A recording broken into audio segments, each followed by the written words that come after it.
नमस्कार दोस्तों, एक बार फिर से वेलकम हो यूट्यूब चैनल पर। और आज मैं सरोज राउतरा आप लोगों के लिए बेंजो में खुद से गाना निकालने से रिलेटेड आप लोगों के लिए कुछ विशेष जानकारी लेकर आए हैं ना, जो आपको बेंजो में खुद से गाना निकालने में हेल्प करेंगे। तो दोस्तों, अगर आपको बेंजो में खुद से गाना निकालना सीखना है ना, तो आपको कुछ गलतियाँ जो आपको सुधारनी पड़ेंगी। जैसे कि कई लोग क्या करते हैं, जिनको कैसे कई लोग बेंजो कैसे सीखते हैं, यूट्यूब पे जाते हैं ना।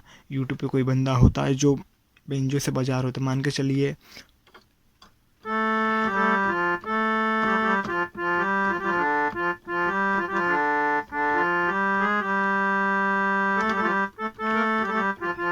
है ना। कोई ऐसा बंदा होता है, वो क्या कर रहा होता है, ऐसे ही बजा रहा होता है, ठीक है। फिर हम क्या करते हैं, उनके हाथ को देख कर बेंजो सीखते हैं।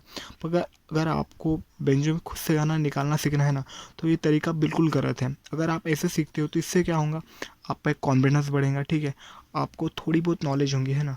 पर आप खुद से गाना निकाल नहीं पाओगे। अगर आपको खुद से गाना निकालना है ना, तो आपको स्वर ज्ञान करना पड़ेगा।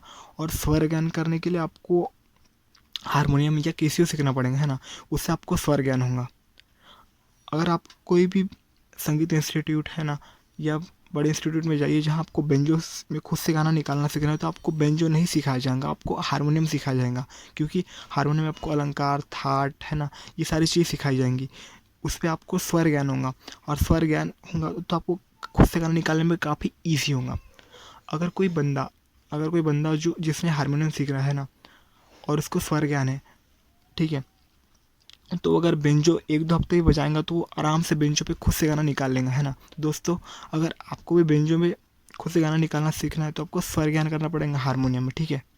तो चलिए फिर, आज के लिए जानकारी इतना ही काफ़ी। और आगे मैं आपको बेंजो में खुद से गाना निकालने से संबंधित और आपको कुछ बातें बताऊंगा, है ना। अगर वीडियो अच्छा लगा तो लाइक, शेयर और सब्सक्राइब जरूर करिए। मिलेंगे एक नए वीडियो के साथ।